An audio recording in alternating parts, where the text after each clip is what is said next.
Hello students, देखो हम बात कर रहे थे about hybridization and examples of various hybridisation.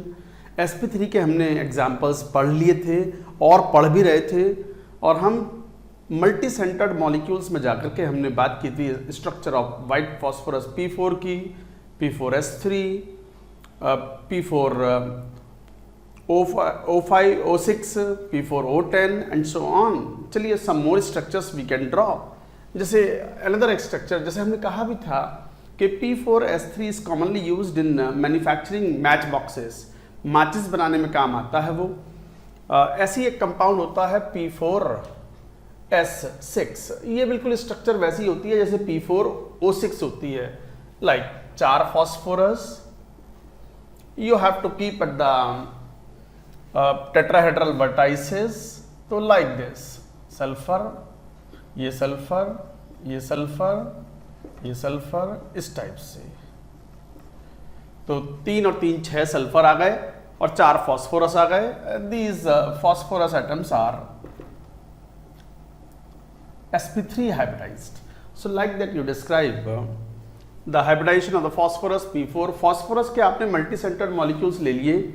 चलिए बात करते हैं अब और आगे बढ़ेंगे सल्फर के।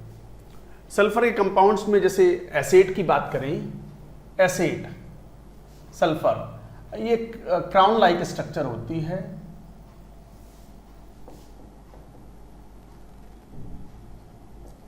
Crown like structure of asset, asset की स्ट्रक्चर देखो इस टाइप की होती है।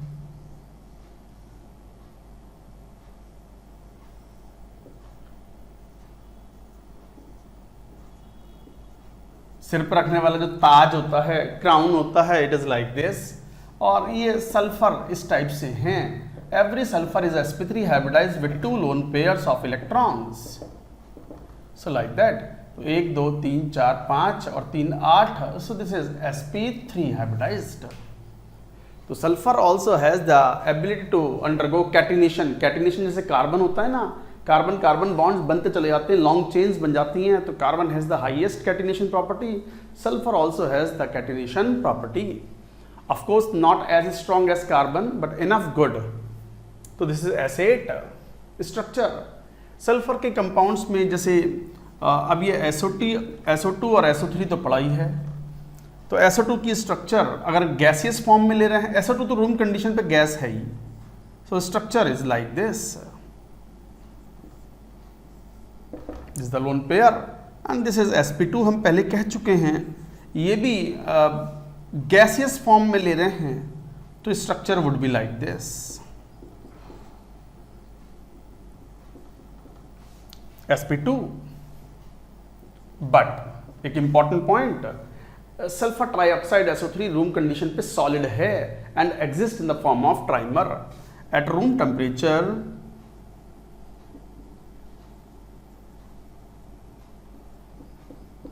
SO3 is solid and exists as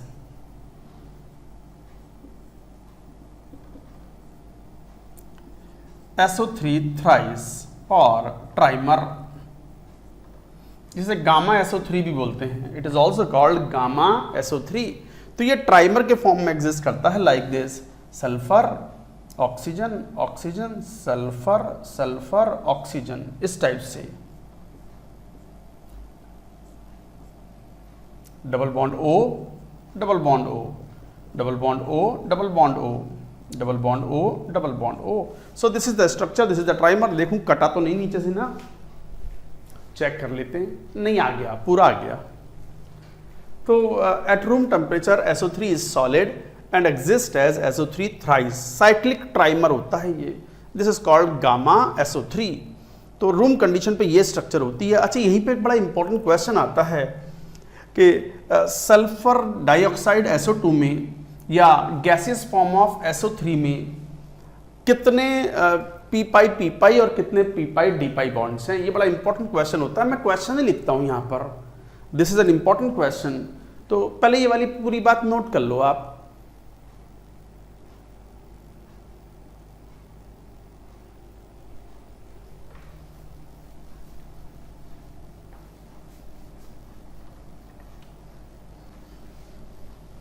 इसको लिखा रहने देते हैं, मैं क्वेश्चन लिख देता हूं। हाउ मैनी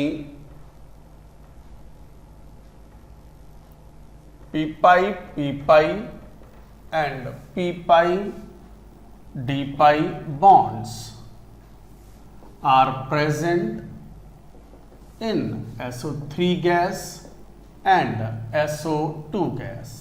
चलो SO2 पहले ले लो, SO3 बाद में ले लो। तो SO2 मॉलिक्यूल और SO3 गैसेस मॉलिक्यूल में बताओ, जब SO3 गैस बोल रहे हैं that means we are talking about the monomer. Room condition पे हालांकि SO3 सॉलिड के फॉर्म में होता है and exist as trimer S3O9। देखो क्वेश्चन किस तरीके से सॉल्व करते हैं ये क्वेश्चन। इन क्वेश्चंस में एक इंपॉर्टेंस होती है, मैं ये हटा देता हूं, ये लिख चुके होंगे आप।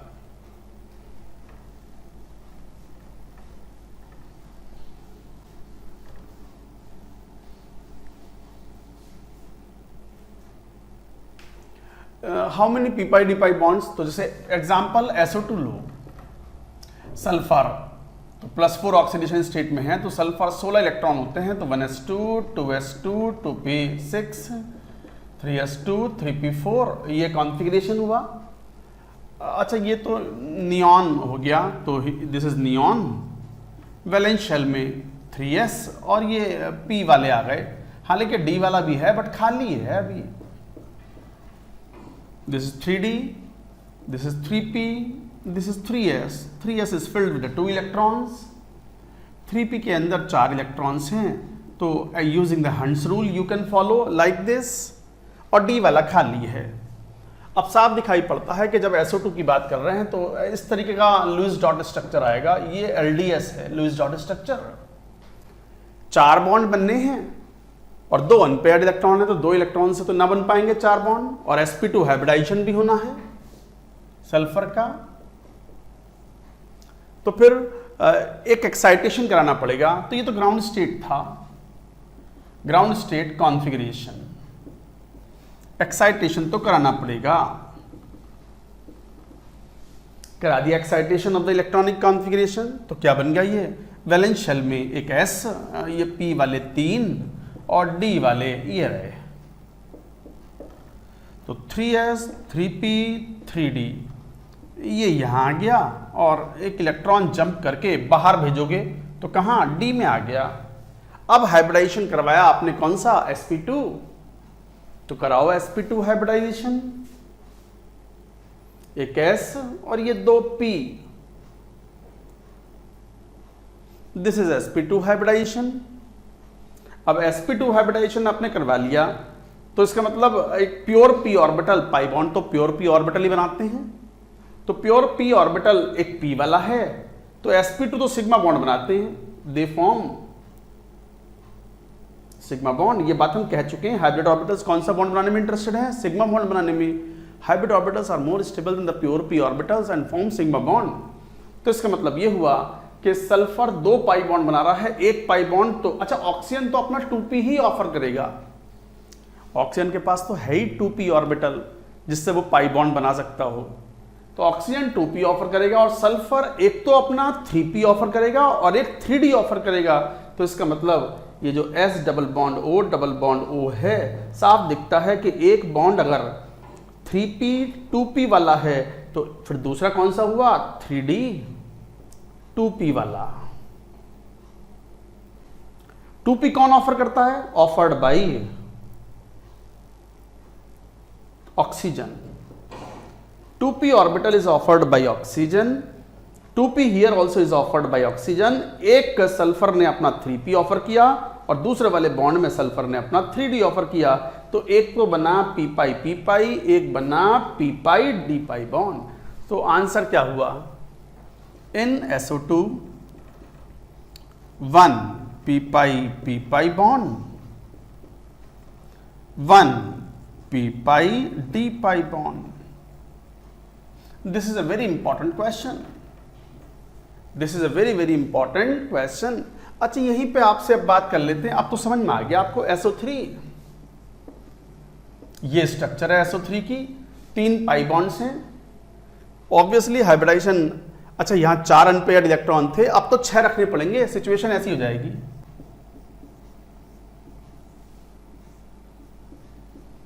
एक्साइटेड स्टेट में 1 2 3 4 5 6, क्योंकि 6 बॉन्ड बनाने हैं तो 6 अनपेयर्ड इलेक्ट्रॉन चाहिए। और हाइब्रिडाइजेशन कौन सा?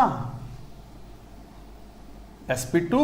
तो बताओ, एक तो 3p अपना पाई बॉन्ड बनाएगा और 2 बॉन्ड सल्फर ने अपने d ऑर्बिटल इस्तेमाल करके बनवाए हैं, तो इसका मतलब 1 p पाई 2 p पाई d पाई बॉन्ड। ये है इन SO3 गैस मॉलिक्यूल। तो गाइज ये था, बहुत इंपॉर्टेंट क्वेश्चन है ये, कि SO3 में एक p पाई और 2 p d पाई बॉन्ड्स हैं, जबकि SO2 में you have 1 p pi and 1 p d pi bond. तो such kind of questions may be asked to you, you should remember. I hope you have understood the point. तो लिख लें, अच्छा important question था ये, revision में रखें इस सवाल को जरूर, note it down.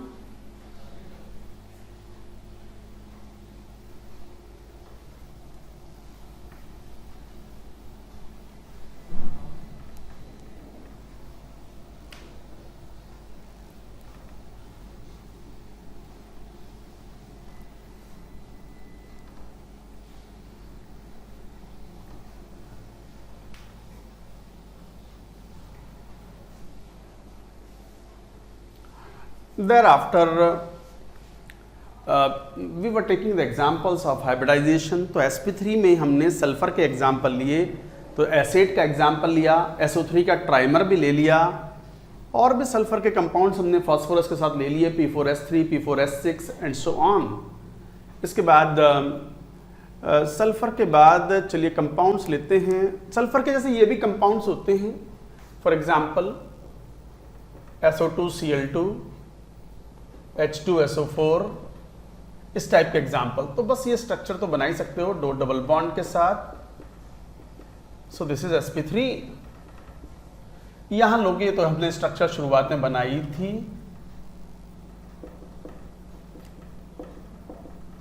This is sp3 hybridization। These are also examples of the hybridization of sulfur। Thereafter you can take the examples of अच्छा ऑक्सीजन भी है। ऑक्सीजन में एक बड़ा इंपॉर्टेंट कंपाउंड होता है, तो जैसे ऑक्सीजन में हम बात करें H2O2 हाइड्रोजन परऑक्साइड, ये एक ओपन बुक लाइक स्ट्रक्चर होती है।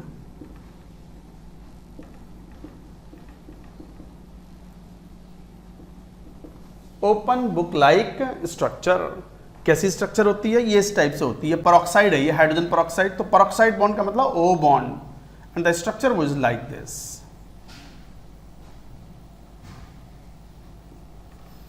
नॉन प्लेनर, ये 2 लोन पेयर हैं यहां पर, so it is a open book like structure, non planar. Open book like structure का मतलब ये हुआ कि ये जैसे ओपन बुक होती है ना, इस टाइप से। मैं आपको, मेरे पास बुक यहां पर ये है ना, जैसे मान लो ये है, ये बुक क्या नोटबुक है मान लो, ओपन बुक लाइक स्ट्रक्चर ऐसा है ये, इस टाइप से। इस टाइप का मतलब अगर मान लो ये ओ बॉन्ड यहां जहां सिलाई होती है ना नोटबुक की, जहां पे स्टिचिंग होती है नोटबुक की, यहां दोनों ऑक्सीजन है, तो एक हाइड्रोजन इस वाले पेपर वाले प्लेन में है और दूसरा ऑक्सीजन, दूसरा हाइड्रोजन वाले प्लेन में है।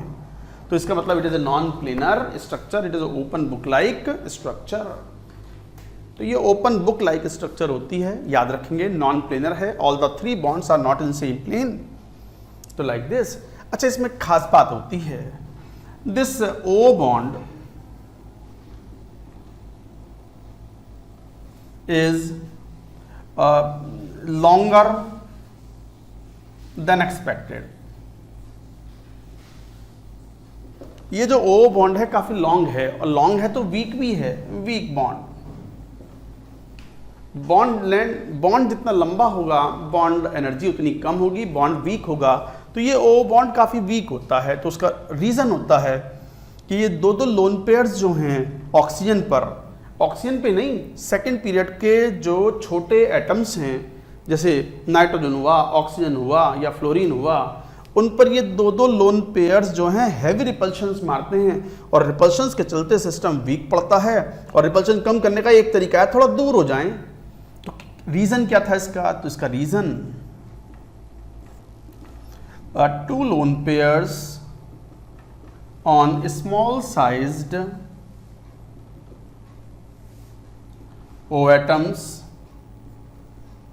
cause heavy steric repulsions, making system unstable। तो क्या बात कर रहे हैं? Oxygen small sized oxygen atom हैं, तो two lone pairs on small sized oxygen atoms, adjacent oxygen atoms, small size adjacent oxygen atoms, adjacent, तो ये दोनों ऑक्सीजन जो हैं वो एडजेसेंट हैं, दो दो लोन पेयर हैं, हैवी रिपल्शन क्रिएट करते हैं because of the small size. Repulsion जब बहुत ज्यादा बढ़ जाता है तो system becomes unstable. To gain the stability, ये थोड़ा दूर दूर हो जाते हैं, तो टू गेन स्टेबिलिटी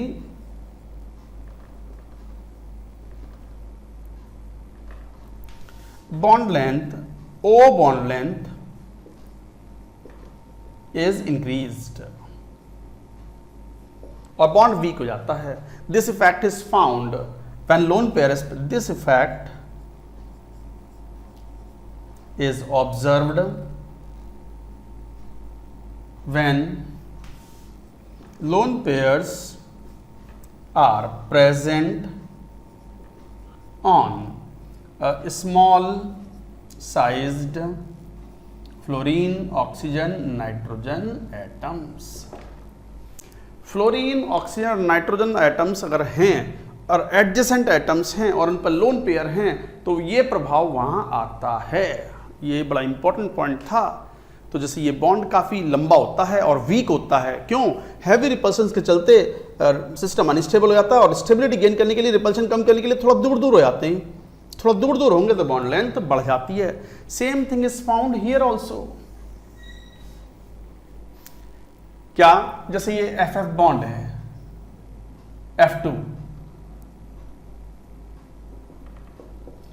तीन लोन पेयर हैं, दो फ्लोरीन पे, फ्लोरीन अच्छा खासा छोटा एटम है और तीन लोन पेयर हैं एडजेसेंट लोन पे, तो this bond becomes week, this bond becomes week. ये बॉन्ड काफी वीक हो जाता है।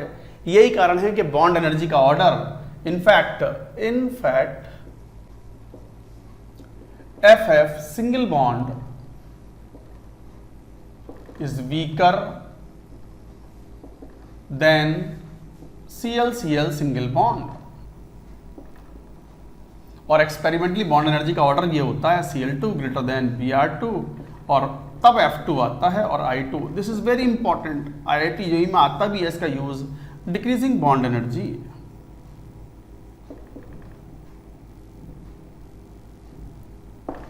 Decreasing bond energy. तो in fact FF single bond is weaker than Cl-Cl single bond। Not only that, अगर मान लो O2 और O2 की बात करो तो O सिंगल बॉन्ड, अगर कहीं O सिंगल बॉन्ड होगा तो O single bond is weaker then, उसके नीचे कौन? SS single bond. Similarly, NN single bond is weaker than PP single bond। NN single bond is weaker than PP bond।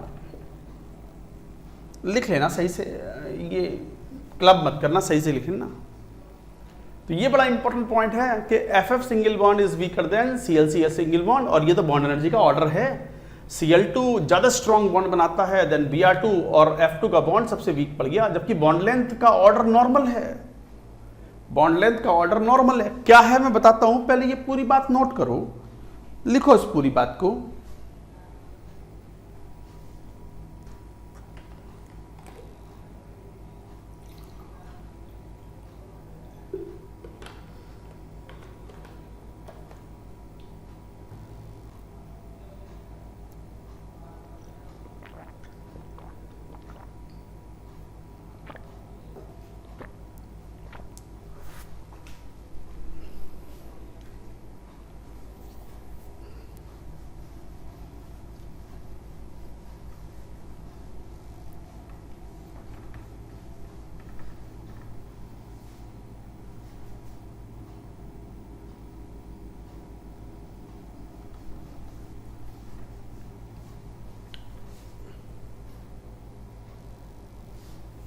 हाँ, इस बात को आप पूरा करते हैं। तो क्या बात कह रहे थे हम?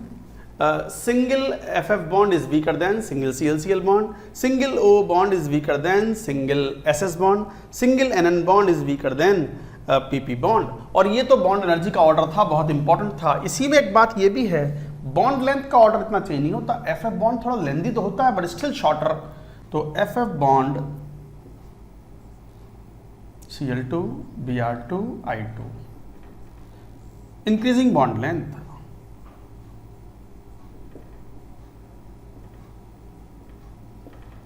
तो बॉन्ड लेंथ का ऑर्डर यही रहेगा, बढ़ता क्रम है ये of bond length.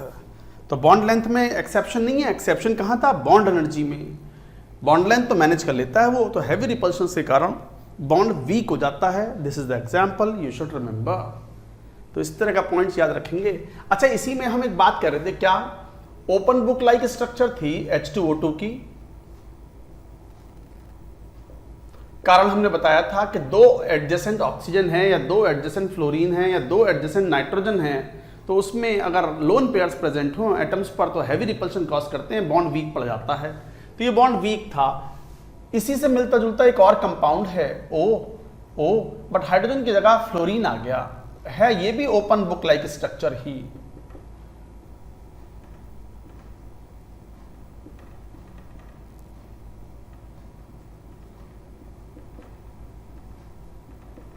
Open book like structure like H2O2, but है तो यहां भी दो लोन पेयर, बट फ्लोरीन की इलेक्ट्रोनेगेटिविटी इतनी ज्यादा होती है कि वो इलेक्ट्रॉनिक ऑक्सीजन का जो इलेक्ट्रॉनिक क्लाउड है लोन पेयर का, इट इज डाइवर्टेड अवे। तो ऑक्सीजन के बीच का जो रिपल्शन है वो घट जाता है। तो O repulsion due to lone pair, O repulsions due to lone pair is eased. So, अगर ये x पिकोमीटर है और ये अगर y पिकोमीटर था, so y is less than x. Bond length घट गई तो O2F2 में O bond length is shorter, considerably shorter than O bond length in H2O2। तो ये बॉन्ड लंबा है, ये बॉन्ड शॉर्टर है। शॉर्टर है तो स्ट्रॉन्गर भी है। क्यों? बिकॉज फ्लोरीन ज्यादा इलेक्ट्रोनेगेटिव है, it diverts electron density towards fluorine. Oxygen के लोन पेयर के इलेक्ट्रॉनिक क्लाउड को डाइवर्ट कर दिया। ऑक्सीजन के रिपल्शंस कम हो गए, ईज हो गए। रिपल्शंस कम हो गए तो bond becomes relatively stronger and shorter. Shorter means अगर ये y पिकोमीटर है, ये x पिकोमीटर है, तो y अच्छा खासा कम है in comparison to x। Got it guys? So like that you say. तो ये भी एक इंपॉर्टेंट पॉइंट था about H2O2, you should remember hydrogen peroxide. हालांकि पेरोक्साइड कंपाउंड्स बहुत ज़्यादा स्टेबल नहीं होते। पेरोक्साइड्स इसलिए एक अच्छे ऑक्सीडाइजिंग एजेंट होते हैं, रिड्यूसिंग एजेंट की तरह बिहेव कर सकते हैं reacting with the strong oxidizing agents. In general peroxides are very good oxidizing agents. लिख भी देंगे, in general peroxides act as powerful oxidizing agent। ये पावरफुल ऑक्सीडाइजिंग एजेंट के रूप में वर्क करते हैं and that's why they are commonly used as oxidizing bleach.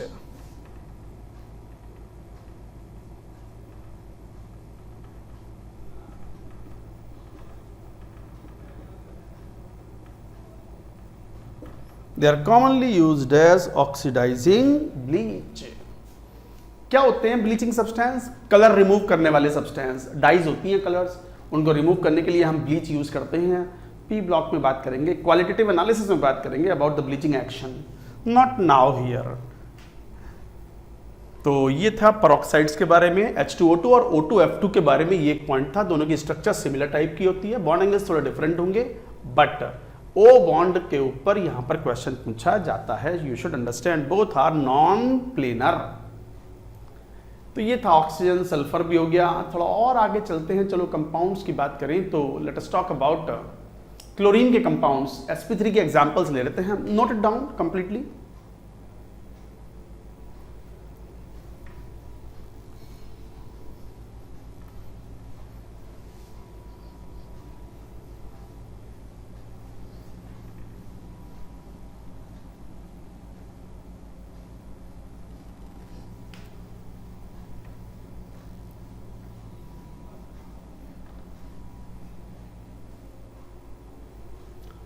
जैसे बात करें हम, मान लो HClO4, HClO3, HClO2, HClO, सब में क्लोरीन का हाइब्रिडाइजेशन sp3 है।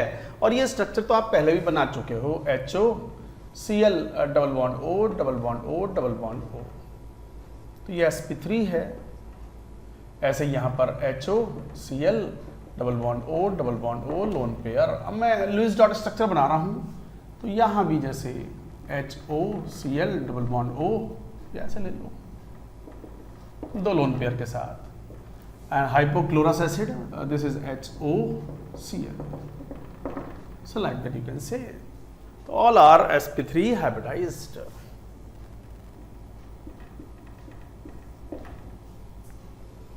तो ये क्लोरीन के एग्जाम्पल्स थे। और भी जैसे फॉर एग्जाम्पल Cl2O7 की स्ट्रक्चर थी, ClO, Cl double bond O, ये डबल बॉन्ड O।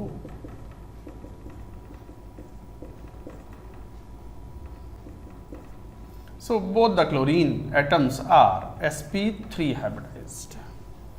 तो ये भी sp3 hybridized हैं। So like that you draw the structure. Chlorine के कंपाउंड, ब्रोमीन के कंपाउंड्स भी सिमिलर होते हैं। जिनॉन के कंपाउंड्स पर आओ, जिनॉन बनाता है बड़े आसानी से, जैसे XeO3, XeO4। तो जिनॉन इस टाइप से बनाएगा, एक लोन पेयर था यहाँ, और यहाँ xenon. So these all are sp3 compound, sp3 compound. Of course, this theta is less than 109 degree and 28 minutes, and this theta is exactly 109 degree 28 minute. आप सब समझते हो, based on Vesper theory, valence shell electron pair repulsion theory. तो ये कुछ examples थे। अच्छा, कुछ और एग्जाम्पल्स भी याद रखेंगे, बट वो एक्चुअली डी ब्लॉक में आ जाएंगे जब आप कोऑर्डिनेशन कंपाउंड्स पढ़ोगे। तो जैसे CrO4 2 minus, MnO4 minus, Cr2O7 2 minus, TiCl4, VO4 3 minus. Actually इनका हाइब्रिडाइजेशन ये सब all tetrahedral, but hybridisation is D3S। ये D3S हाइब्रिडाइजेशन होता है, जो हमने अभी नहीं पढ़ा है। केमिकल बॉन्डिंग में हम इसकी बात नहीं करते, इन सबको हम फिर डिटेल में बात करते हैं इन कोऑर्डिनेशन कंपाउंड्स। कोऑर्डिनेशन कंपाउंड्स जब हम पढ़ते हैं चैप्टर डी ब्लॉक के कंपाउंड्स की जब स्टडी करते हैं, तो फिर हम इनकी बात करते हैं वहां पर। And hybridisation is D3S in the D0 configuration. तो ये सब D0 कॉन्फिगरेशन थे सेंट्रल एटम के। ये लिख दिया मैंने ताकि कभी आपके सामने आए तो सरप्राइज ना हो D3S देख करके। Yes, D3S is the hybridization, a possibility and found in case of the D0 configuration. तो ये थे कुछ examples based on sp3। sp3 के अलावा चलो अब बात करते हैं, काम करते हैं sp3d, sp3d2, sp3d3, इनके examples कुछ आते हैं तो वो भी ले लेते हैं। लिखो other examples, examples of other hybridization, note it down।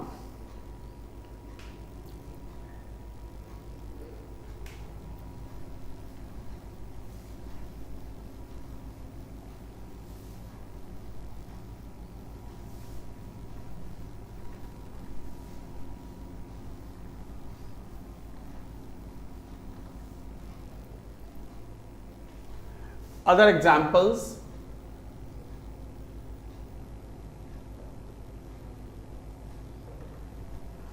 other examples में जैसे मान लो एग्जाम्पल लें PCl5। तो PCl5 तो पता है, अगर गैसियस फॉर्म में है PCl5 तो it exist as Cl and Cl, ये Cl like that। PBP पता है आपको। एंड कौन सा हाइब्रिडाइजेशन, sp3d।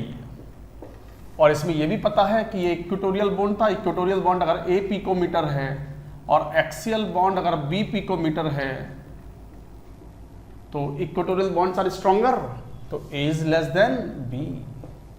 PCl5 में दो बॉन्ड्स PCl5 के जो 2 PCl बॉन्ड्स हैं वो रिलेटिवली वीकर हैं, 3 बॉन्ड्स स्ट्रॉन्गर हैं। यही कारण है कि PCl5 हीट करने पर डिकम्पोज हो जाता है PCl3 प्लस Cl2 इजीली। और इसका केमिकल इक्विलिब्रियम आप पढ़ते भी हो, केमिकल इक्विलिब्रियम में ये बहुत कॉमन एग्जांपल है फॉर सॉल्विंग क्वेश्चंस। तो PCl5 को हीट करने पर डिकम्पोज हो जाता है लाइक दिस। अच्छा, यहीं पे एक बड़ा इंपॉर्टेंट पॉइंट होता है, ऐसे नोट करके लिखेंगे, some compounds are covalent in gas form but become ionic in solid और liquid form। ये याद रखने वाला पॉइंट है कि कुछ कंपाउंड्स ऐसे होते हैं जो कि गैसियस फॉर्म में कोवेलेंट होते हैं, बट सॉलिड या लिक्विड फॉर्म में आने पर दे बिकम आयनिक पार्शियली और completely they convert into ions. जैसे एग्जांपल ये याद रखना है, जैसे PCl5 solid, it exist as PCl4 plus PCl6 minus. तो ये सॉलिड फॉर्म में इन आयनों के फॉर्म में रहता है, तो ये कैटायन हुआ, ये एनायन हुआ, इस तरह के फॉर्म में रहता है ये। PBr5 solid, it exist as PBr4 plus Br minus, इस फॉर्म में एग्जिस्ट करता है। सिमिलरली PI5 की स्टेबिलिटी थोड़ी कम होती है, but still it is believe to be like PI5 अगर एग्जिस्ट करेगा तो it will be in the form of PI4 plus and I minus. Plus मत करो, आयनिक कंपाउंड ही तो है, क्रिस्टल्स बनाते हैं, cations anions occupying the latest positions in the crystals. तो इस तरीके से एग्जिस्ट करते हैं। और एग्जांपल लो, जैसे XeF6 है, सॉलिड स्टेट में it exist as XeF5 plus and F minus, इस फॉर्म में एग्जिस्ट करता है। अच्छा, और जैसे BrF3 है, ये लिक्विड फॉर्म में एग्जिस्ट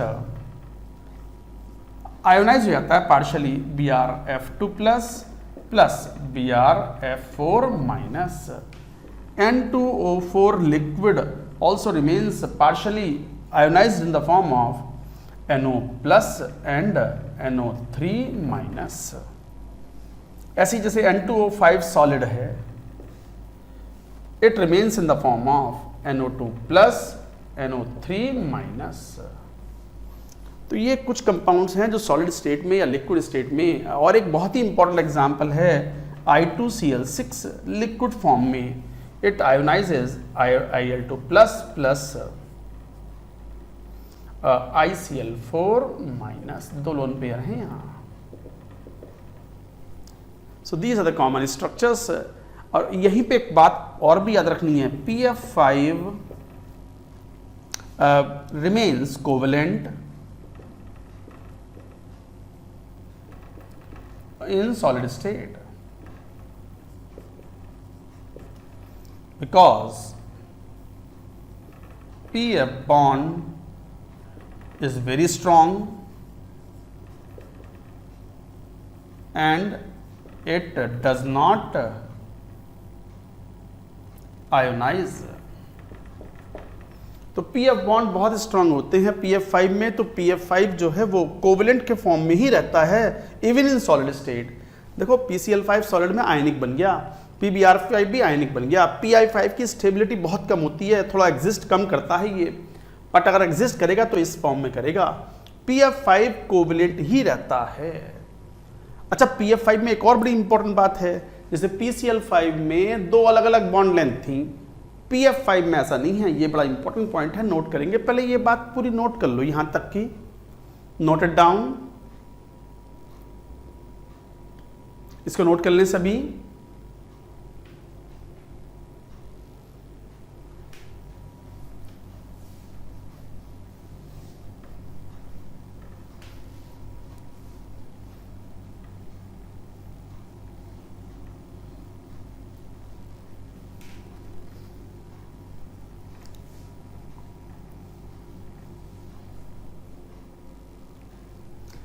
तो एक पॉइंट तो क्या था, एक तो यही तो कि PF5, मैं दोबारा लिख रहा हूं, ये PF5 remains covalent in solid state. तो PF5 remains covalent in solid state. साथ ही साथ all PF bond lengths in PF5 are equal, unlike in PCl5। PCl5 में आपने अभी थोड़ी देर पहले देखा है कि PCl दो तरह की बॉन्ड लेंथ थी, इक्वेटोरियल बॉन्ड्स वीक हैं, लॉन्गर हैं, इक्वेटोरियल बॉन्ड्स स्ट्रॉन्गर हैं, शॉर्टर हैं, और दो axial bonds PCl axial bonds are weaker and longer. पर यहां नहीं, तो all PF bond lengths in PF5 are equivalent. It is due to very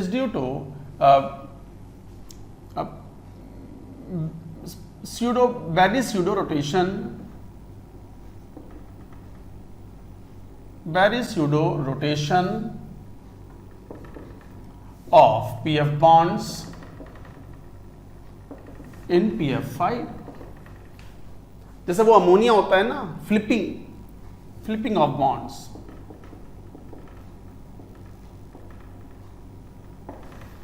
तो PF5 जो है उसके बॉन्ड्स जो होते हैं, जैसे PF5 की स्ट्रक्चर तो ये है, होने को तो ऐसा होना चाहिए था कि 3 इक्वेटोरियल बॉन्ड हैं और 2 एक्सियल बॉन्ड्स हैं, बट ये बॉन्ड्स आपस में एक्सचेंज करते हैं। These bonds exchange their positions simultaneously.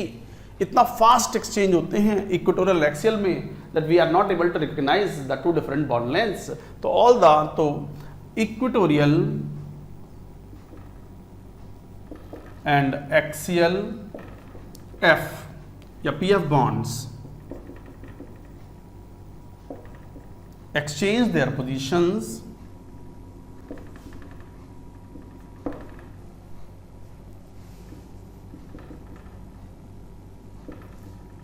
very quickly, called pseudo-Barry या बैरी स्यूडो रोटेशन।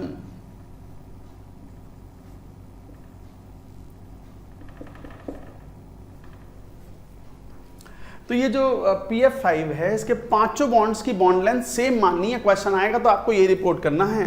बॉन्ड लेंथ होंगी डिफरेंट, बट इतनी तेजी से चेंज होती हैं कि हम जब एक्सपेरिमेंटली मेजर करते हैं तो हमारे लिए तो सेम बॉन्ड लेंथ ही आती हैं। तो equatorial axial PF bonds exchange their positions very quickly, called pseudo Berry rotation, जिसकी वजह से all the 5 PF bonds are equal bond length in PF5, जबकि PCl5 PBr5 में ऐसा नहीं है।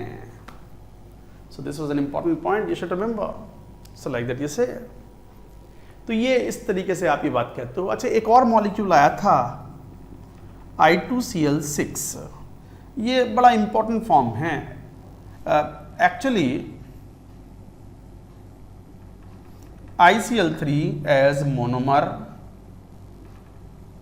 Does not exist. ये जो ICl3 है मोनोमरिक फॉर्म में एग्जिस्ट ही नहीं करता, it exist in the dimer form and it is a planar molecule like this ICl, Cl, ये ICl, ये Cl, and there are 2 lone pairs. It's a planar molecule. It's an interesting molecule and planar molecule. तो I2Cl6 is a planar molecule.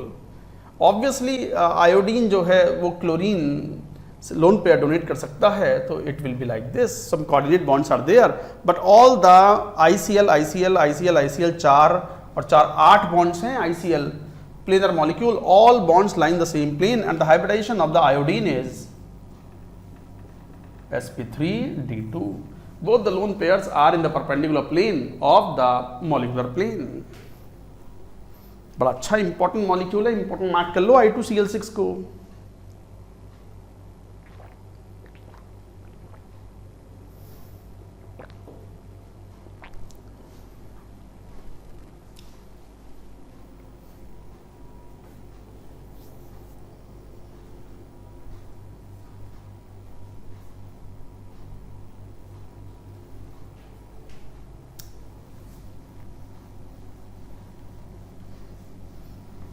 इसको important mark कर लें। अच्छा, इससे मिलता जुलता एक और कंपाउंड भी है, ऐसा ही दिखता है बिल्कुल, but that is not planar.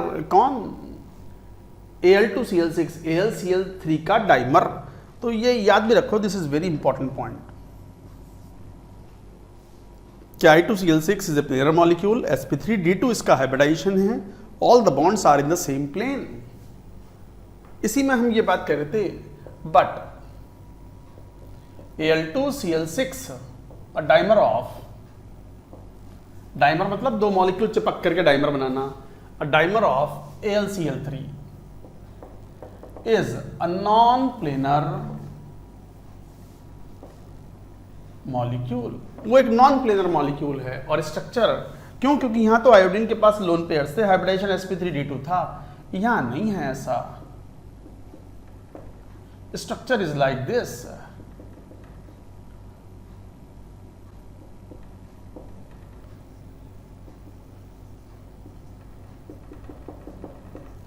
ये है स्ट्रक्चर, ये वेज एंड डैश डायग्राम है। आप जानते हो, ऑर्गेनिक केमिस्ट्री में खूब पढ़ते हो आप ये वेज एंड डैश डायग्राम। तो ये कोऑर्डिनेट बॉन्ड्स हैं। एल्यूमिनियम AlCl3 में 3 बॉन्ड बना रहा था, तो 6 इलेक्ट्रॉन थे, वैकेंट ऑर्बिटल था, acts as a Lewis acid, और chlorine acts as a Lewis base. अभी बात करेंगे लुईस एसिड लुईस बेस की भी। तो chlorine donates the lone pair of electron to the aluminium and accordingly it forms the structure. तो ये non planar है and the hybridisation is sp3 like that. So this is a non-planar molecule.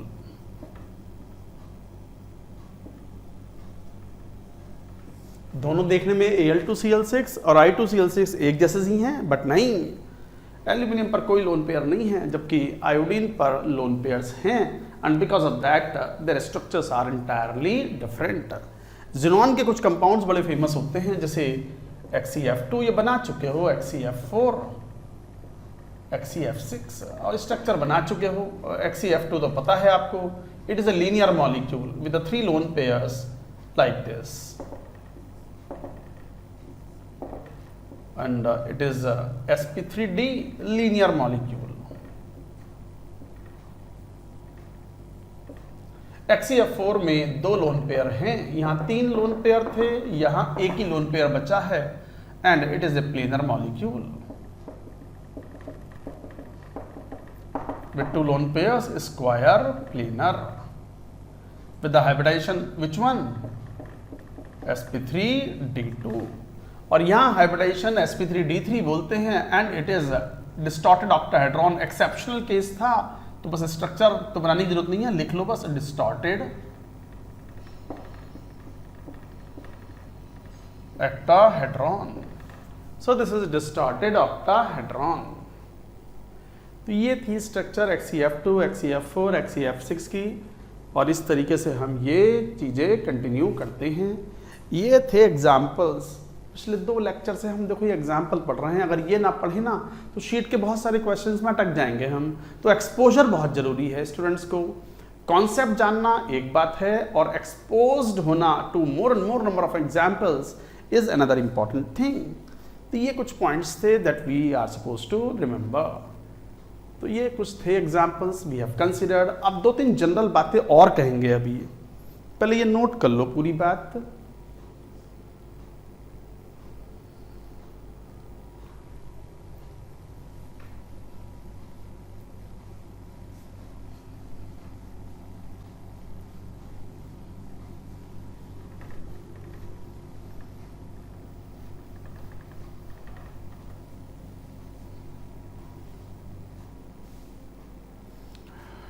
जैसे मान लो एक ये question के form में मिलता है, तो क्वेश्चन के फॉर्म में स्टूडेंट्स को याद अच्छा रहता है। जैसे ये एक बड़ा कॉमन कंपाउंड होता है SF6। SF6 स्टेरिकली हिंडर्ड होता है, सल्फर अटैक नहीं होता इस पर आसानी से। SF6 एग्जिस्ट, बस SCl6 and Si6 SBr6 do not exist. SF6 exists, but SCl6, SBr6, Si6 do not exist. Why? ये सवाल है कि HCl6, SBr6, Si6 एग्जिस्ट नहीं करते जबकि SF6 एग्जिस्ट करता है। तो इसका रीजन है कि सल्फर बहुत बड़ा एटम नहीं है, हालांकि थर्ड पीरियड का है, बट सल्फर के अराउंड 6 फ्लोरीन का साइज छोटा होने की वजह से 6 fluorine can accommodate around sulphur, but 6 larger chlorine can not accommodate around sulphur because of steric repulsion. तो ये इस तरह की सिचुएशन है। एस स्ट्रक्चर तो पता ही है, ऑक्टाहेड्रल, F ये F, और क्लोरीन अगर बनाते तो ऐसे बनता।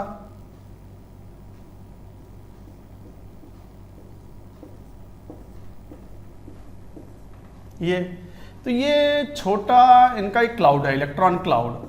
इनका इलेक्ट्रॉनिक क्लाउड इतना रिपल्शन मार रहा है आपस में, समझ गए होंगे, वो डायग्राम से मालूम पड़ रही है। Size of chlorine, bromine, iodine being considerably large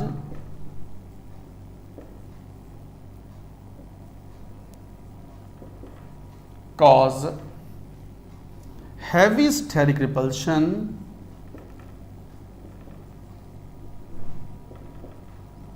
around sulfur atom and makes the system unstable.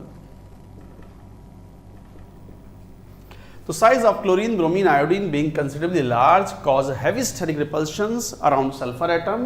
तो 6 क्लोरीन 6 ब्रोमीन इतने लार्ज साइज के हैं, हेवी रिपल्शन क्रिएट करते हैं, that's why it does not exist. SF6 does exist. तो ये बड़ा common question होता है, यू शुड रिमेंबर। अब वही वाली बात है, ये तो अब मान लो same question, IF7 exists but not ICl7. Answer steric repulsion, same reason as in HCl6। जो कारण HCl6 में था वही कारण यहाँ है। क्लोरीन का साइज लार्जर है, आयोडीन के अराउंड 7 क्लोरीन एक्कोमोडेट नहीं हो पाते, 7 फ्लोरीन एक्कोमोडेट हो सकते हैं। और दूसरी बात ये भी है कि +7 ऑक्सीडेशन स्टेट में हाइब्रिडाइजेशन कराना है, तो हाइब्रिडाइजेशन कराने के लिए more electronegative element higher oxidation state में कंपाउंड बनवा पाते हैं by creating the positive charge. ये पॉइंट और अच्छे से क्लियर होगा जब हम बात करेंगे, क्या बात करेंगे, बात ये करेंगे कि PCl5 exist but not PH5। देखो नेक्स्ट क्वेश्चन, पूरी बात नोट कर लो इसको।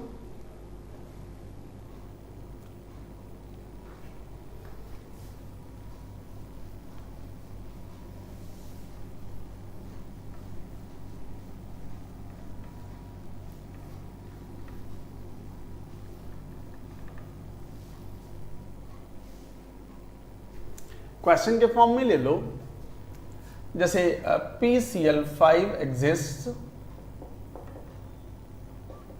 But not PH5। PCl5 exist करता है, PH5 नहीं करता, कारण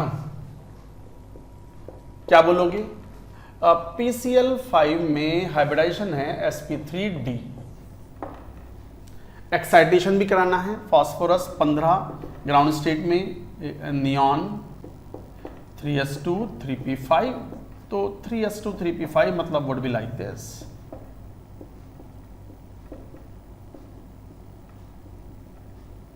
थ्री पी थ्री है, 15 है ना। ये है ग्राउंड स्टेट कॉन्फ़िगरेशन। अब बॉन्ड बनाने हैं 5, अनपेयर्ड इलेक्ट्रॉन है 3, तो एक्साइटेशन तो कराना ही पड़ेगा, तो एक्साइटेशन कराया। जब इलेक्ट्रॉनिक कॉन्फ़िगरेशन का एक्साइटेशन कराओगे तो situation would be like this, one of the electron from 3s will jump to 3d like this.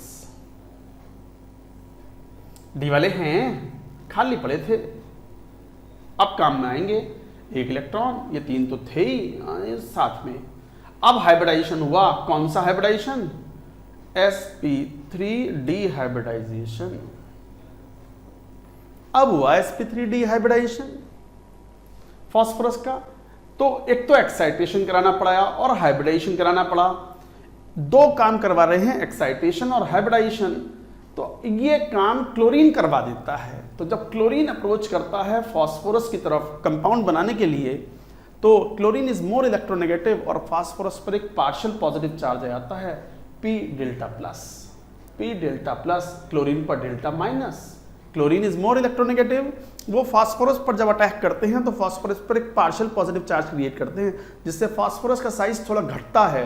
और फास्फोरस का साइज घटता है तो ये जो P और D के बीच का एनर्जी ऑर्बिटल का डिफरेंस है, एनर्जी का डिफरेंस है, वो घटेगा, और घटेगा तो फिर हाइब्रिडाइजेशन बिकम्स ईजियर। आपने हाइब्रिडेशन की थ्योरी में एक पॉइंट पढ़ा है, those atomic orbitals take part in hybridisation which have equal energy और नियरली इक्वल एनर्जी। शायद ये लिखने से रह गया था पॉइंट, बट याद रखो, लिख लो ये वाला पॉइंट। हाइब्रिडाइजेशन में अगर लिखने, मुझे अभी याद आ रहा है, लिखने से रह गया होगा। हाइब्रिडाइजेशन की थ्योरी में वापस जाओ और लिखो कि atomic orbitals taking part in hybridization of central atom should have equal or nearly equal energy,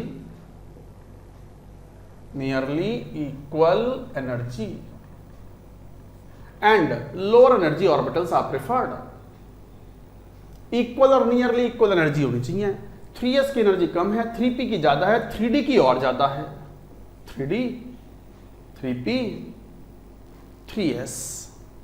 तो अब इनकी एनर्जीज लगभग बराबर आए, तो इसका मतलब 3d की एनर्जी घटे। तो कब घटेगी वो? जब फास्फोरस पर एक पार्शियल पॉजिटिव चार्ज आ जाए। फास्फोरस पर एक पार्शियल पॉजिटिव चार्ज आ जाएगा तो 3d की एनर्जी जब घटेगी, सबकी घटेगी, उनके बीच में गैप कम हो जाएगा, तो hybridisation becomes easier.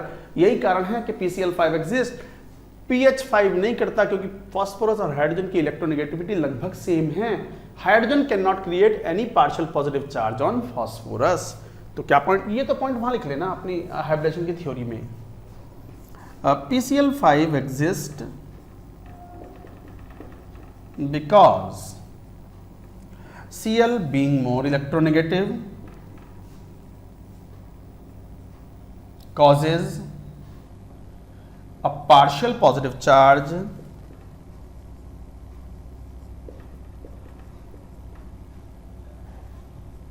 on P atom,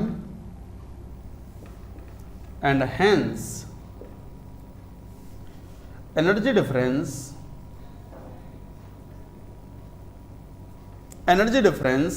between 3s, 3p and 3d orbitals of p is reduced and hybridization becomes easier।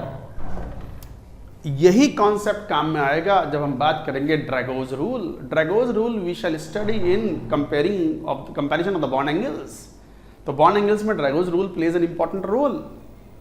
तो PCl5 exists because chlorine being more electronegative causes a partial positive charge on phosphorus atom, and hence the energy difference between 3s, 3p and 3d orbitals of the phosphorus is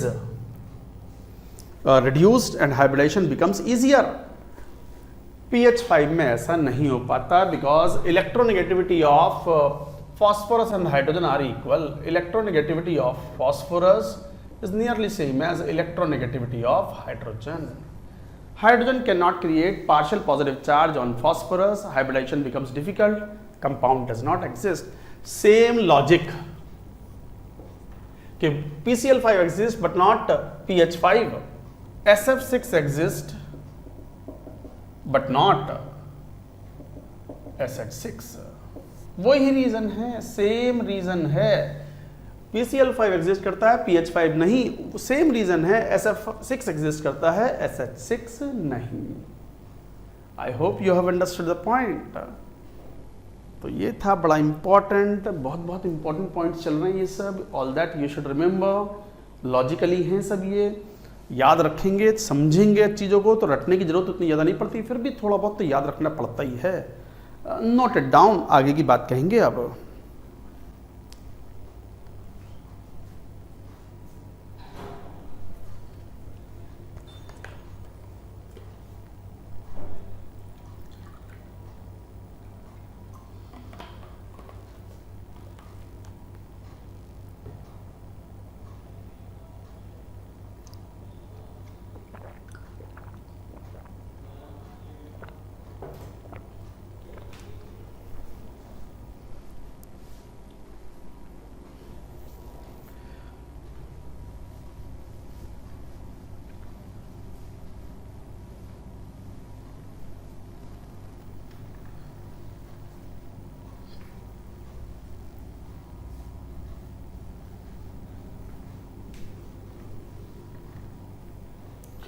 तो ये कुछ points थे. Hybridisation is over, things have been talked about. फिर भी कुछ compounds होते हैं, जैसे ये कंपाउंड एग्जिस्ट नहीं करते. हमने इनर्ट पेयर इफेक्ट में कहा था कि PbI4 does not exist, FeI3 does not exist, CuI2 does not exist and so on. अब ये हो गया कंपाउंड्स में. मैं देख रहा हूँ कोई चीज़ रह ना जाए. Examples, enough examples we have taken. Graphite diamond P block का ये वाला पार्ट ले लिया. सिलिकेट्स पी ब्लॉक का पार्ट हमने ले लिया.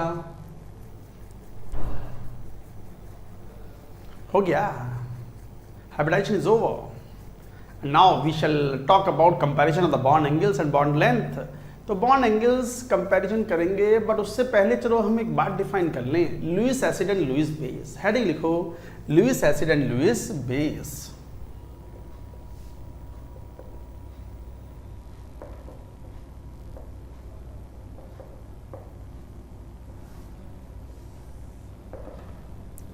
Lewis acid and Lewis base. What is Lewis acid?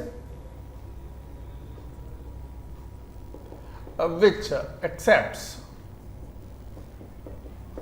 lone pair of electron.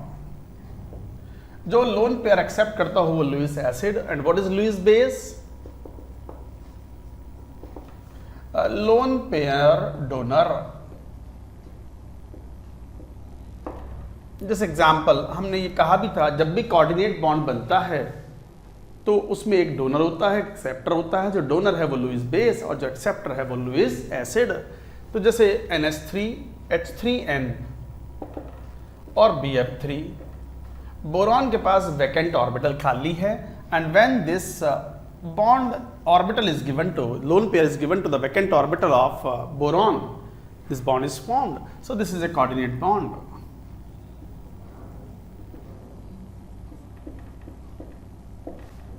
This is a coordinate bond. So this coordinate bond is formed between NH3 and BF3. तो एक तरीके से ammonia क्या हुआ? Lewis base. And what is BF3? Lewis acid. तो lone pair donor is the Lewis base, lone pair acceptor is the Lewis acid, and this is an acid base reaction. तो एक तरीके से अमोनिया की reaction BF3 से कराने के बाद स्ट्रक्चर ऐसी बन गई.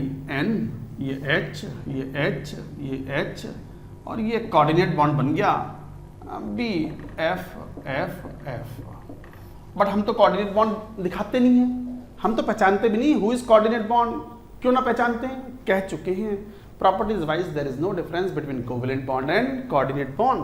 इसको हम यूं भी लिखते हैं फिर N, ये H, ये H, ये H. कोवेलेंट बॉन्ड से कन्वर्ट कर दो. बोरॉन, फ्लोरीन, फ्लोरीन, फ्लोरीन, यहाँ पार्शियल प्लस और यहाँ minus. These are formal charges. Formal charges. तो ये फॉर्मल चार्जेस हो गए. And it is as good as the single bond between nitrogen and boron. तो ये एक एडिशन कंपाउंड बन गया. दो कंपाउंड मिलकर के एडिशन हो गया दोनों का. तो it is called adduct. Adduct और एडिशन प्रोडक्ट. Addition product.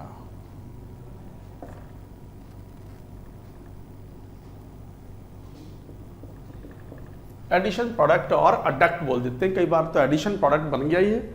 और ये फॉर्मल चार्जेस से आप रिप्रेजेंट कर सकते हो. हम तो कोवेलेंट बॉन्ड ही पहचानते हैं because properties wise there is no difference between covalent and coordinate bond. तो जब भी Lewis acid Lewis base combine करेंगे there will be a formation of coordinate bond.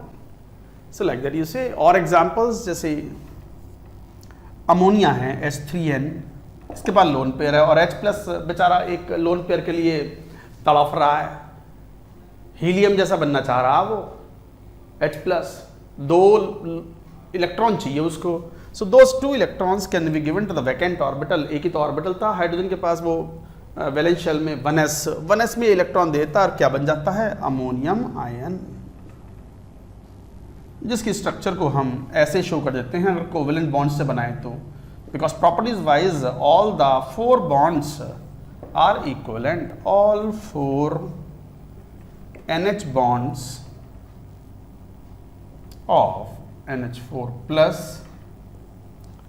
are equivalent. तो चारों NH बॉन्ड्स इक्विवेलेंट हैं अमोनियम आयन में, तो एक तरीके से लुईस बेस था और H प्लस लुईस एसिड था। तो ऐसे तो बहुत सारे एग्जाम्पल्स हो सकते हैं। अब बात आती है Lewis acid and Lewis base में। Lone pair donor Lewis base, lone pair acceptor Lewis acid. Let us classify the Lewis acid and Lewis base. तो लिखो टाइप्स ऑफ लुईस एसिड। इसको पूरी बात को नोट करो, यहां भी लिख लो, ये लुईस बेस था और ये लुईस एसिड था। Note it down.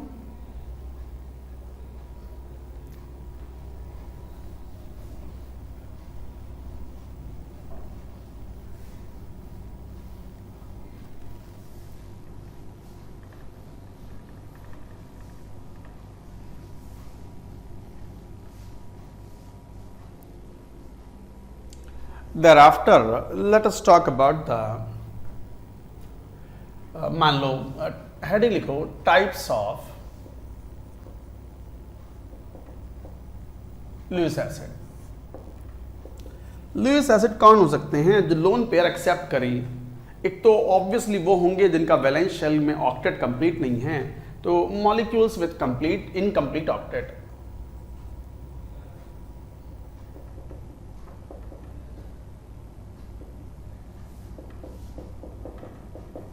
Molecules with incomplete octet जैसे कौन? जैसे BeCl2, BeF2, जैसे BCl3, BF3, BBr3, BI3, ये सब लुईस एसिड की कैटेगरी में आते हैं। AlCl3, इस तरह के जो मॉलिक्यूल्स होते हैं they act as Lewis acids, आसानी से लोन पेयर एक्सेप्ट कर लेते हैं। जैसे एग्जांपल देखो, BeF2, दो फ्लोराइड आयन, फ्लोराइड पर लोन पेयर ही लोन पेयर हैं और ये इसमें दो ही बॉन्ड बन रहे हैं, तो ये एक्सेप्ट करने के बाद BF4 माइनस बना लेता है, 2 माइनस। तो ये लुईस एसिड हो गया और ये लुईस बेस हो गया। और एग्जांपल जैसे ये लिया ही था BF3, F minus Lewis base, ये Lewis acid, BF4 minus. So like that, now the hybridization of beryllium becomes sp3, hybridization becomes sp3 like this। और भी जैसे मान लो BCl3 है, BCl3 भी मान लो वाटर के साथ रिएक्शन करता है, तो वाटर के ऊपर लोन पेयर है, तो ये लुईस एसिड हो गया, लुईस बेस हो गया, and it forms BOH thrice 3HCl। Boric acid पानी से रिएक्शन कर लेता है BCl3 बड़ी आसानी से, हाइड्रोलिसिस बोलते हैं इसको, हाइड्रोलिसिस रिएक्शन।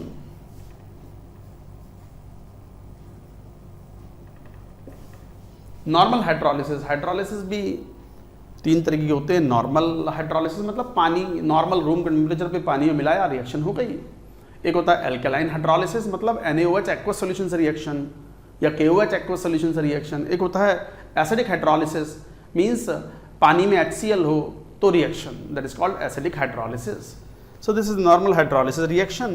तो BCl3 is a Lewis acid and H2O acts as a Lewis base. तो ये मॉलिक्यूल्स जिसमें इनकम्प्लीट ऑक्टेट हों behave as Lewis acids. Second category of Lewis acid कौन सी हो सकती है?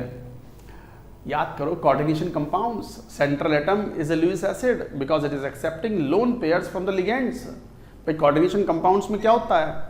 कोऑर्डिनेशन कंपाउंड में सेंट्रल एटम के पास खाली ऑर्बिटल है, vacant orbital, lone pairs available हैं लिगेंड्स के पास। लिगेंड्स अपने लोन पेयर डोनेट करते हैं, ओवरलैप करते हैं into the vacant orbital of central atom. तो सेंट्रल एटम कौन? मोस्टली डी ब्लॉक के मेटल्स या छोटे साइज के metal ions accepting lone pair from ligands. तो जैसे एग्जांपल में लेंगे कैटायंस। तो कैटायंस में जैसे H plus is a good Lewis acid, Li plus, beryllium 2 plus, magnesium 2 plus, silver ion, cobalt 2 plus, cobalt 3 plus, all metal ions virtually act as Lewis acid, small sized particularly because they form coordination compounds, ferrous ion, ferric ion, RH plus, ये सब example हैं Lewis acids के, gold 3 plus etcetera. तो ये सब Lewis acid की तरह behave करते हैं। जैसे कोऑर्डिनेशन कंपाउंड कैसे, कोबाल्ट 3+ की रिएक्शन अगर मान लो 6 अमोनिया से करा दो, अमोनिया पर तो लोन पेयर ही लोन पेयर भरे पड़े हैं यहाँ, 6 अमोनिया हैं तो इट फॉर्म CONH3 3+। तो ये हो गया लुईस एसिड, ये हो गया लुईस बेस। तो इसका मतलब कोऑर्डिनेशन कंपाउंड्स में जो सेंट्रल एटम होता है एक्ट्स एज लुईस एसिड। तो central atom in coordination compound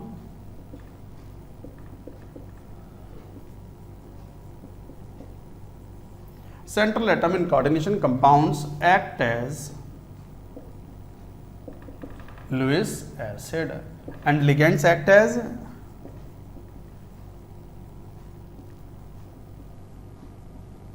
Lewis base।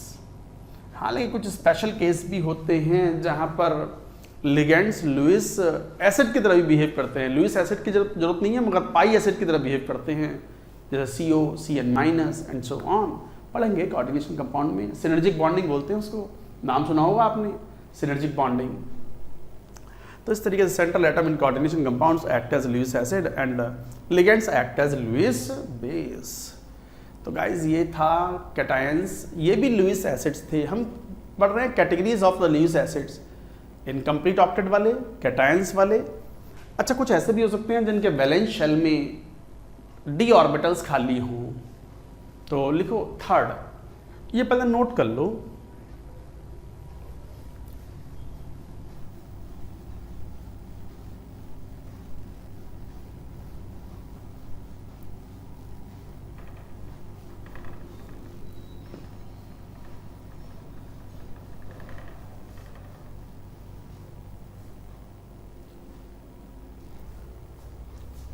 Third, molecules having vacant orbital, d orbitals in valence shell। तो जिनके वैलेंस शेल में d ऑर्बिटल्स खाली हों वो भी लुईस एसिड की तरह बिहेव कर सकते हैं, एक्सेप्ट तो कर ही सकते हैं, जैसे SiF4, SiCl4, ये सब BrF3, XeF4, XeF6, ये सब लुईस एसिड की तरह PCl5।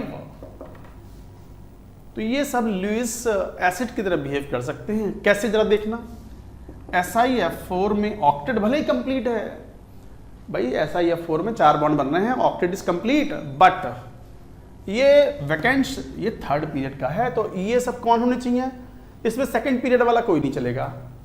सेकंड पीरियड वालों का ऑक्टेट कंप्लीट है तो बस वो लोन पेयर एक्सेप्ट करना नहीं चाहते। तो SiF4 2F- के साथ कंबाइन करके इसका वैकेंट d ऑर्बिटल है, लोन पेयर डोनेट करता है, तो ये लुईस बेस हुआ, ये लुईस एसिड हुआ, SiF6 2-। इस टाइप से बना लेता है BrF3। F- एक लुईस बेस है, ये एक लुईस एसिड है, बनाएगा BrF4-। सिमिलरली XeF4 F- के साथ कंबाइन करके XeF6 XeF5-। दो लोन पेयर भले ही थे बट फिर भी ये लोन पेयर एक्सेप्ट करता है for the return Lewis base, Lewis acid. XeF6 में भी ये टेंडेंसी पाई जाती है कि F- के साथ कंबाइन करके XeF7- बनाता है, भले ही दो लोन पेयर थे उस पे, ऑक्टेट भले ही एक्सपेंडेड था। सो लाइक दैट सिमिलरली जैसे SiCl4 है, ये वाटर के साथ रिएक्शन कर लेगा, वाटर लुईस बेस हुआ और ये लुईस एसिड हुआ and form H4SiO4 silicic acid plus 4HCl। तो Lewis acid, Lewis base, these are the reactions. वो molecules which have vacant orbital in their valence shell, vacant d orbital in the valence shell can act as Lewis acid. I hope you have understood the point. This reaction is called hydrolysis reaction. This reaction is called hydrolysis reaction. Fourth category, पहले note कर लो इस सबको, note it down.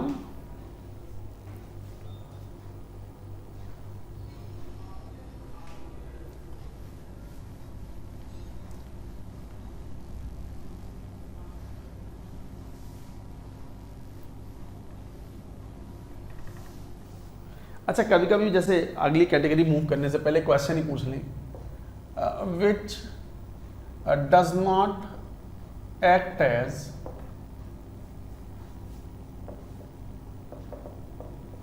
Lewis acid. इनमें से कौन सा Lewis acid की तरह बिहेव नहीं करता? Which does not act as Lewis acid. मान लो 4 option, A SiCl4, B ClF3, C CHCl3, D CCl4। Which does not और डू नॉट। डू नॉट मतलब प्लूरल, एक से ज्यादा हो सकते हैं। कौन? Which does not do not act as Lewis acid. ये कर सकता है, ये कर सकता है, ये नहीं कर सकता। CHCl3 chloroform and CCl4, they do not act as Lewis acid. No vacant orbital in the valence shell. Octet is complete and no vacant orbitals in valence shell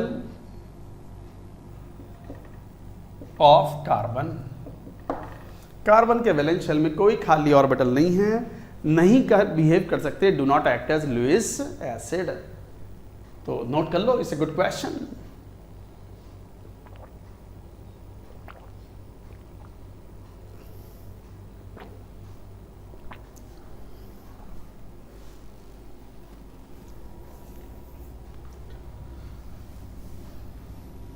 हाँ, हम पढ़ रहे थे कैटेगरीज ऑफ लुईस एसिड्स। और कौन act कर सकता है लुईस एसिड्स? 4th, पहला कौन सा था? Incomplete octet. दूसरा कैटायंस, मोस्टली कोऑर्डिनेशन कंपाउंड के central atoms.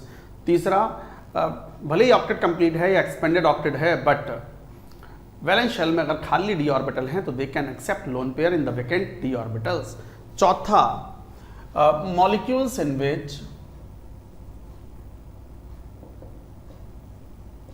in which central atom is attached with multiple bonds.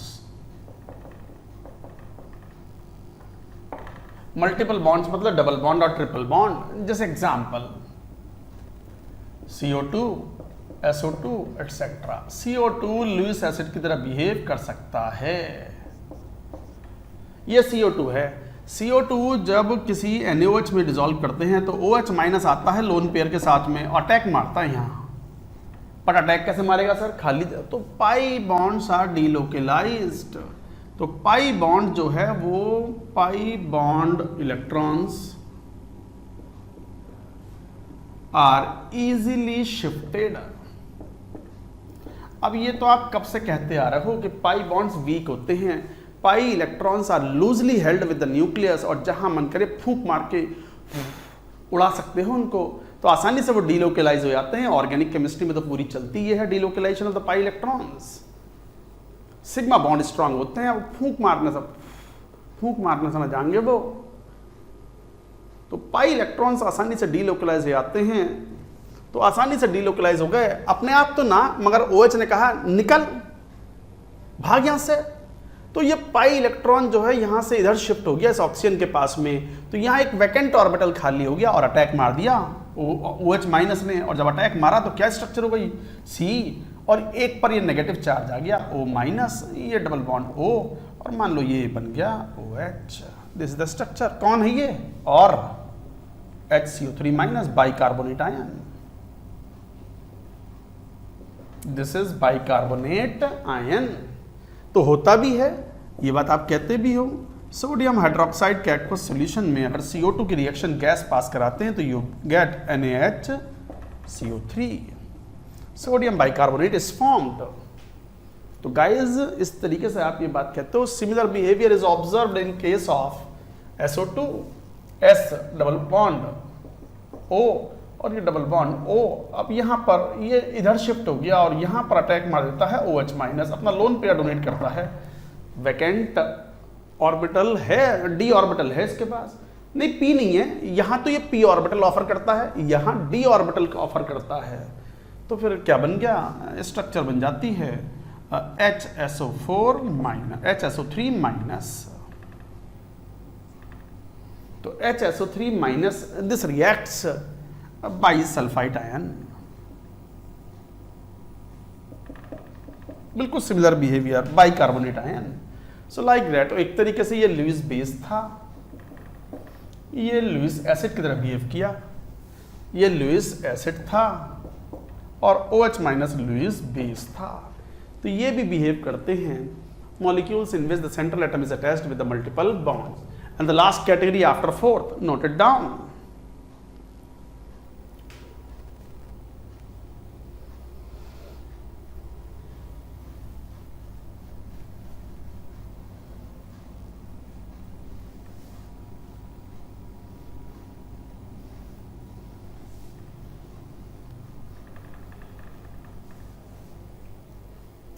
And the last category मतलब fifth, internal Lewis acid Lewis base. Internal Lewis acid and Lewis base within molecule. ऐसा हम मान सकते हैं, जैसे example ozone. ये structure ऐसी होती है, जैसे ऑक्सीजन है, ये ऑक्सीजन से कंबाइन करे, यहां पर इस ऑक्सीजन के पास एक खाली ऑर्बिटल था और इसके पास लोन पेयर है। This lone pair is donated here coordinate bond, तो this is coordinate bond. But coordinate bond को हम तो पहचानते भी नहीं, we call it covalent bond. तो हम स्ट्रक्चर कैसे बोलते हैं, ऐसे बोलते हैं O double bond O।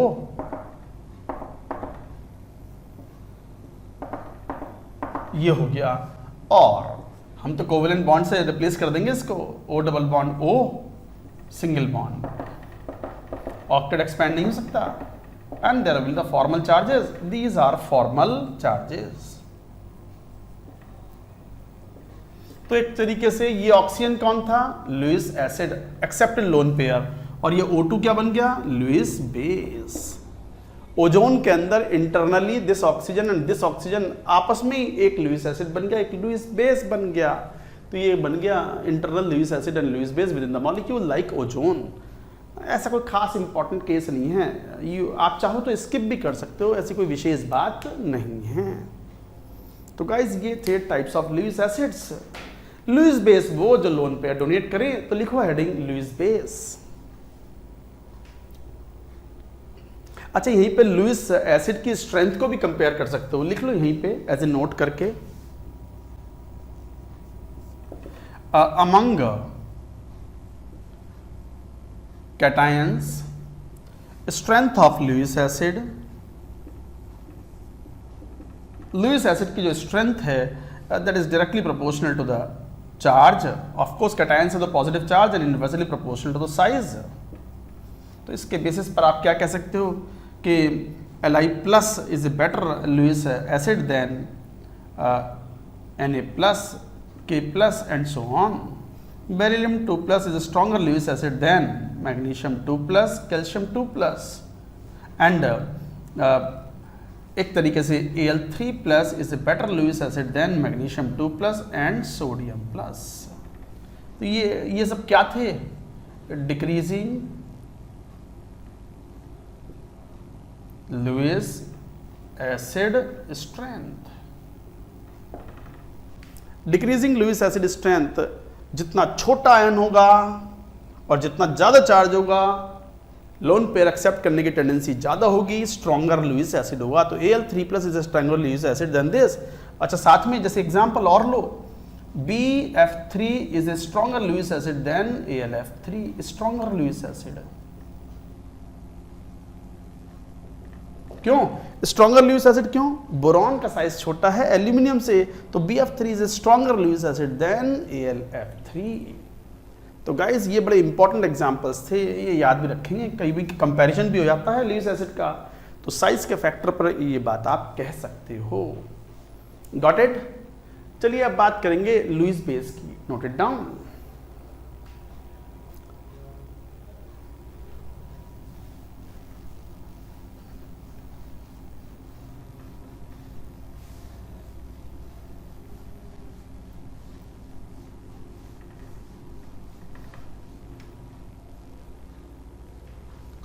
Lewis base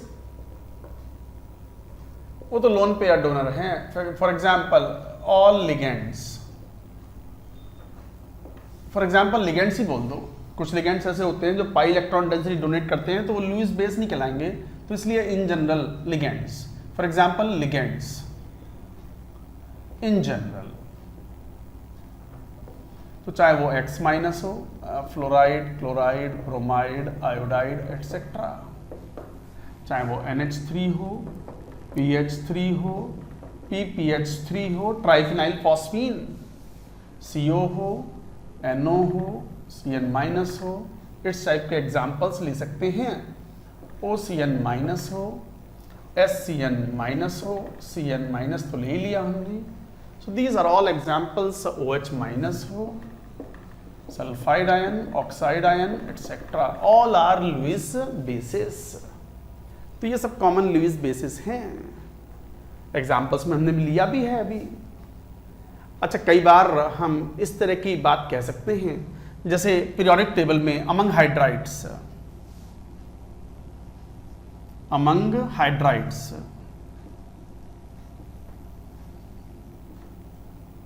of मान लो नाइट्रोजन, ऑक्सीजन, फ्लोरीन फैमिली.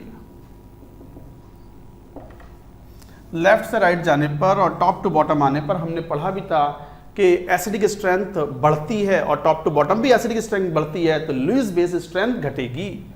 तो from left to right Lewis base strength decreases. क्यों? क्योंकि एसिडिक स्ट्रेंथ बढ़ती है. हम टॉप टू बॉटम भी, top to bottom Lewis base strength decreases. इसका मतलब क्या हुआ? लेफ्ट से राइट चलो तो जैसे कौन, मान लो NH3 is better Lewis base than H2O than HF. PH3 is better than H2S, better than HCl. अच्छा, टॉप टू बॉटम आना तो ये डिक्रीजिंग ऑर्डर हो गया, डिक्रीजिंग लुईस बेस स्ट्रेंथ. तो ammonia is much better Lewis base than H2O. H2O is better than HF. HF तो in fact acid की तरह बिहेव करता है, बेस की तरह करता भी नहीं. टॉप टू बॉटम आना तो NH3 is better Lewis base than PH3, ASH3, SbH3. Not only that, H2O is a better Lewis base than H2S, H2SE, H2T. So like that, a decreasing Lewis base strength, decreasing Lewis base strength. तो guys ये था, this was important. ये Lewis base strength हमने compare किया. बहुत important points थे ये. काफ़ी इंपॉर्टेंट लेक्चर था आज का. अगर मुझे बोलना हो, मतलब शीट में बहुत सारे क्वेश्चन आज के लेक्चर पर बेस्ड थे. आज थोड़ा सा क्वेश्चन ओरिएंटेड हमारा ओरिएंटेड लेक्चर था, तो नोट्स बनाएं प्रॉपरली. जरूरत पड़े तो हाइलाइटर यूज़ करें, हाईलाइट करें पॉइंट्स को. And remaining things we will take up in the next lecture. That's it for now.